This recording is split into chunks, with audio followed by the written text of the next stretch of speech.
I had a conversation with my grandma. I was eating dinner with her.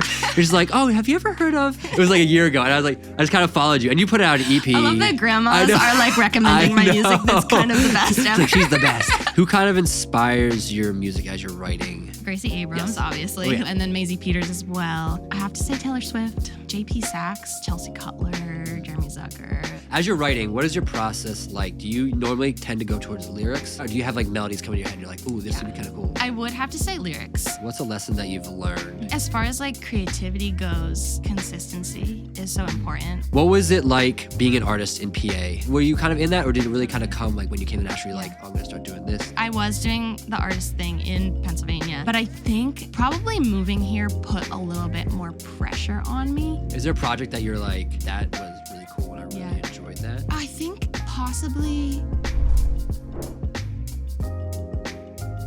What is up, everybody? Welcome back to another episode of Studio One. I am here in Nashville with Jenna Carlie. How you doing? Doing great. We do a little, so excited little to be clap, here. little clap. A couple of people here. How's your day going? It's going great. Yeah, it's had snowing a nice work day. It's snowing for the first time of the season in Nashville, so wasn't expecting that. Not but at all. It a is fun plot freezing twist. here. It is freezing here. I was like, no. But yeah, glad you're here. Glad we can sit down. As well. Yeah. We're going to do a little bit of like an intro, kind of quick hits. We're going to get to a game, and then we're going to get to the whole thing. So to start off, being from PA, what prompted you to move to Nashville? Because you moved 3 years ago? I did. Okay, so what prompted you to get here? It was actually my friend wanted to move here. She was like applying to a bunch of jobs, and she was like, hey, Jenna, if I get this job in Nashville, you should move with me. And honestly, that's all it took for me to be like, okay. We were already roommates, so I was like, I know this is a good situation, and I wanted to try something new. So I was like, okay, let's do it. Did you guys know each other in college? Did you go to college? Yeah, we went to college together. Okay. Yeah. What college did you go to? Widener University. Okay. Yeah. Yeah. That's local. So, I know. I know a lot of people Northeast. that go there. Oh, yeah. I love it. Who introduced you to music? Family? Teachers? Yeah, so my sister actually taught me piano when I was 6 years old. So started pretty young, and eventually started writing songs because I was like, that would be cool. But yeah, I think my sister kind of probably started that a little bit. Yeah. When did you start singing? Like, was it just like piano for a while, and then you're like maybe in high school you're like, I like singing while playing the piano? My parents joke that I was born singing.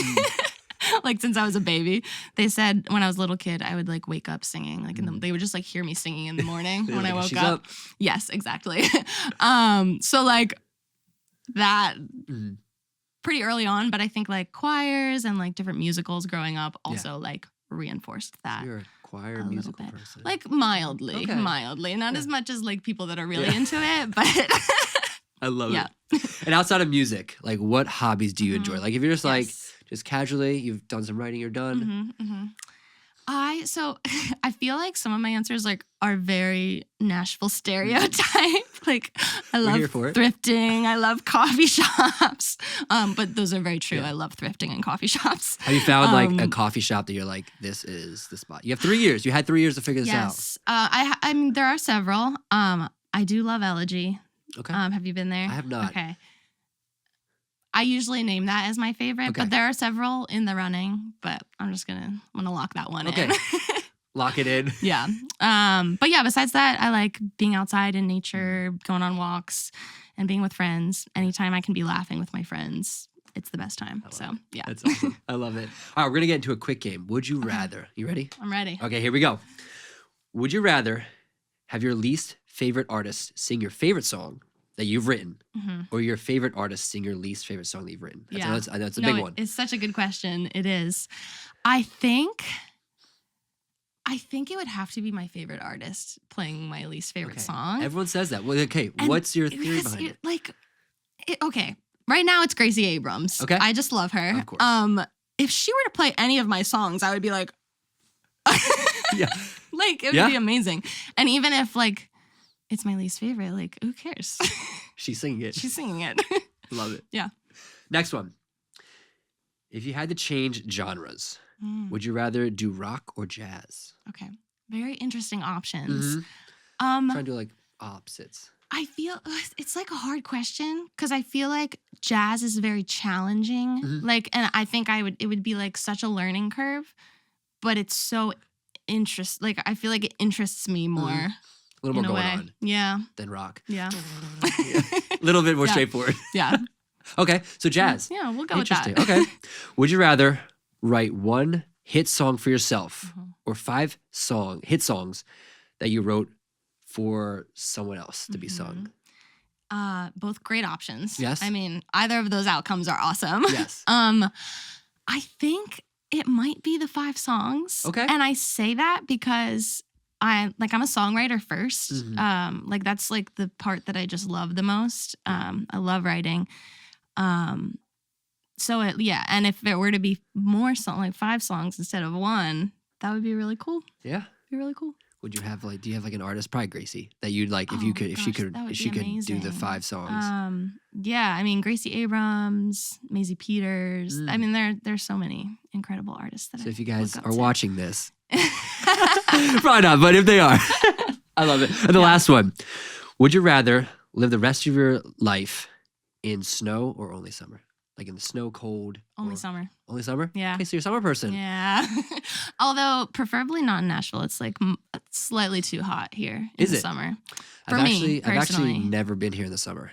Okay. Anytime I've been here, it's like fall, winter. Yeah. So I only know gray skies and like cloudy and like cold. Yeah.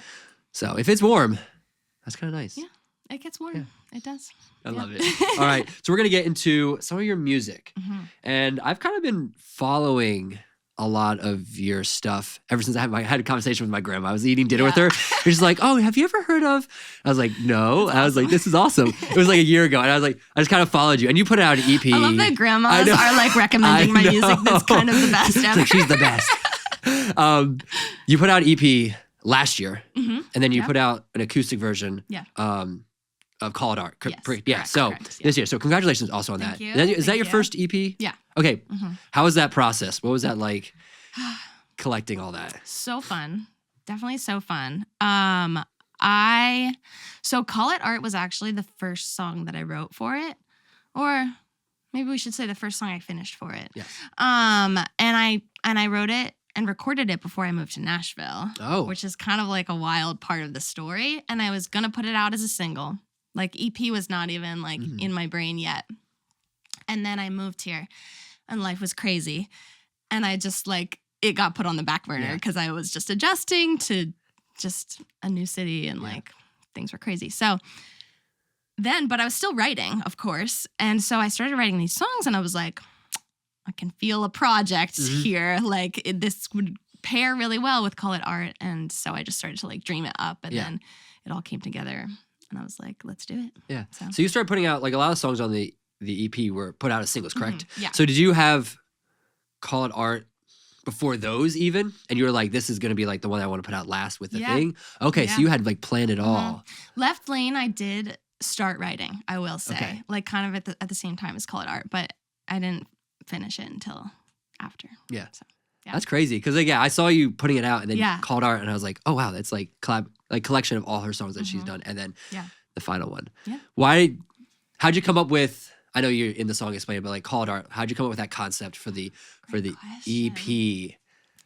I wrote this song. I'm trying to think of like how it started because I didn't have the Call It Art like hook when I first started writing it. It just kind of came as I was messing with lyrics. Yeah. So I had the little like break my heart, tear me apart, and then it was just like I was in that rhyme scheme, and I was just like, I don't know where the idea came from truly because it was like it really flowed naturally. I was like, let's make a mess and call it art. Like that has to be it. But I am an artist, like visual as far as visual art goes. So I think just like that concept and that topic is like interesting to me. Yeah. So it feels very me. Yeah. Yeah. Yeah. I love it. And we'll kind of touch into like the art, like the arts, and you kind of are doing that even on the side. But who kind of inspires your music as you're writing, and the sound that you're kind of making, like the songs you're writing? Like, what kind of artists kind of are inspiring that? Yeah. Well, I mentioned Gracie Abrams, obviously. Love her. And then Maisie Peters as well. I have to say Taylor Swift. She's incredible. Incredible lyricist. Just mastermind. And probably like even like JP Sachs, like his lyricism and like the way it's like very spoken, very inspired by that. Chelsea Cutler, Jeremy Zucker. Oh, yeah. Like, they're on tour right now, actually. amazing Did you writers. see I it? got to see them. Dude, actually? It was so good. Yeah. Yes, no, okay. Yeah. Okay. Sorry. Yeah. So yeah, those just to name a few, but I'm Yeah. always like trying to explore more Yeah. and like listen to more people. Yeah.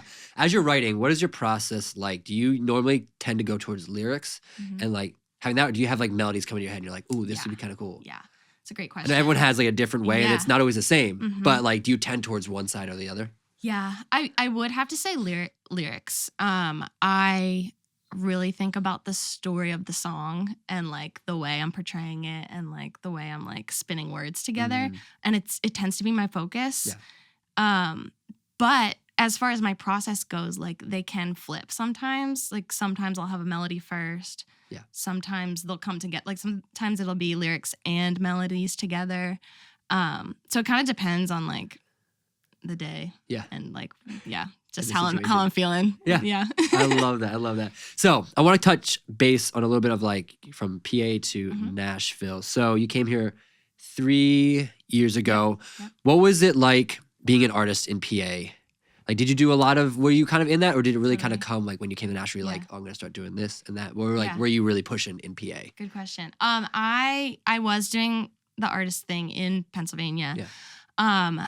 Probably a little bit less. Like I put out four songs, just like a few singles. And it was really fun and I was like really excited about it. And even like I feel like a lot of my friends are musicians back home. So that's like really cool just to be surrounded by people that are doing that. Yeah. But I think probably moving here put a little bit more pressure on me. Pressure in a good way. It's like can be a bad thing sometimes, but I think in a good way because it's like it's Music City. Like, what are you gonna do about that? And I think I just was like, well, I'm here. I knew I wanted to keep doing what I was doing, but I think it like motivated me to kind of like take it up a level and like be more committed to it and more serious about it. So it's a great question. Yeah. Yeah. What's like a lesson, like moving to Nashville? Like, what's a lesson that you've learned? It could be positive, negative, or something like that. Like, what's something that you've learned, even like living by yourself and like away from your family, all that kind of stuff? Yeah. Oh, that's a great question. Because it's a big leap. Yeah, It's no, like it's you've such a big leap. Like 10, 11 hours away. Yeah. It's like, I would say as far as like creativity goes, consistency is so important. And kind of like keeping up those practices of like writing all the time and like bettering your skills. I think that's like some of the best advice I've gotten it from a lot of people. Yeah. And there's like, you have to keep going and like be consistent. And it's proven true for me. So yeah.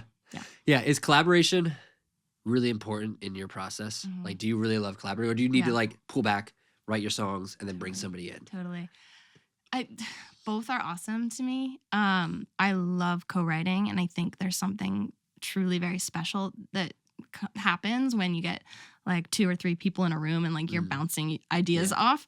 I do write alone a lot though. Yeah. And I think I just like, because I have to, like, I have to keep writing. Like, it's just like it's in me and I have to, like, I can't wait for anyone else to be around. So yeah, it's like, I would say I write primarily alone, but it's not because I don't like writing with other people. Yeah. It's just because I'm alone and I need to write. Yeah. So. That's awesome. Yeah. I mean, everyone has like a different process, and it's always cool to like kind of see like, oh, like they do this, and you can always like take a little bit from here, take a little bit from there. Yeah, it's awesome. I love it. Do you get to go out and gig a lot? I kind of want to touch on that. Like, do you play a little bit, or you just kind of like getting the writing, kind of getting the artistry done? Yeah, I don't perform a ton. I'm trying to do it more. I've performed like a few times here and there in Nashville. But I would say like my focus has mainly been writing and recording. I would like to start shifting that and start like putting myself out there as far as like live performances go. So we'll see what the future holds. 2025, it could be something. Yeah. That's awesome. Yeah. I want to touch base a little bit on something that you do outside of music, and it's drawing and I think painting too, right? Or just mostly drawing? We could say painting, calligraphy. Yeah. I mean, like, because you have some really cool stuff. Thank you. I think you did some work. I saw like a couple reels a while ago of like you doing like ice cream, like for an ice cream competition. Yeah. Like, Yep. how'd you get? First off, how'd you get into that? Totally. And like, what is that like? I don't know, I'm just so interested by it. I'm just so interested about the whole thing. It's a great I wish question. I could draw that well. Yeah. and like write that well. I feel like, I mean, I have to talk about my mom. She is such an artist. Yeah. And so being raised by her was like, there was always a project. There was always like arts and crafts happening. And I feel like she kind of instilled that in me. And so I think my interest in art like kind of comes from her a little bit. And I was, as a kid, I was always drawing and like doing different projects. Hand lettering and like calligraphy. My mom also does that, so that's probably influenced by her. But I was in college and I was like, I really like designing things that have words. I should probably like do this more. So I just like realized I had an interest in it and started doing it. And then of course, like I have no chill and I have to monetize my my hobbies. Always, come on. And so yeah, I started building that up and like selling stuff at like craft markets and so cool. doing a little bit of freelance for some small businesses here and there and friends and stuff. So really, it was a really fun time. I haven't been doing it as much lately, but yeah. Is there a project that you're like, with that you're like, that was really cool and I really enjoyed that? Yeah. And can people still see it potentially? Like, is it out there? Okay, cool. Yeah. Is there one that you're like, that was cool? I think possibly, because there's a lot of things I could say. There's a seating chart I did for my friend's wedding. And it was just like such a big project and took me a lot of hours that I feel like proud that I did it. Yeah. I don't know if it's like the most amazing, like it's just names. Yeah. But a lot of names though. There's a lot of names. It is on my Instagram somewhere. But I just like, it was the first time doing a project like that. And so I felt like it was really cool to do it. Yeah. I love it. Yeah. I love it. Awesome. We are starting to get to the end of our time, and it's been so much fun having you on. It's been so awesome. Yeah. Any new music coming out? Because I know we're coming close to 2025, and probably by the time this out, we'll be in 2025. Yeah. So anything we can be looking forward to, and if so, where can we find it? Where can we follow you? All the social awesome stuff. Questions. All awesome questions. I am getting ready to release some stuff in 2025. Let's go. TBD on like the exact announcement. So I'm just gonna say there are things coming. Yeah, okay. Yes. And you can find me on Instagram at Jenna Carlie. That's Carlie spelled Carlie. And on TikTok it's Jenna Carlie Music, and on Spotify Jenna Carlie. Awesome. So makes it easy. Yeah. Makes or it Apple easy. Music or wherever you listen. Awesome. Jenna, thank you so much for sitting down with me. Guys, Thanks make for having sure. me. Yeah, of It's course. awesome. Make sure you stay tuned because she's going to be playing some songs after this, which is going to be super exciting. So thank you so much for coming on. Yeah, thanks for having me. And guys, This was make sure you awesome. check out the next episode. Thank you. See you later. Peace. I really thought we could be just friends, but honestly, what was I thinking? You got me in a headspace lately. Hope you can hear my heartbeat racing. Cause boy, I swear you drive me crazy, going over 80 in the left lane. And I don't know if I can take it, cause it's not black and white, it's gray.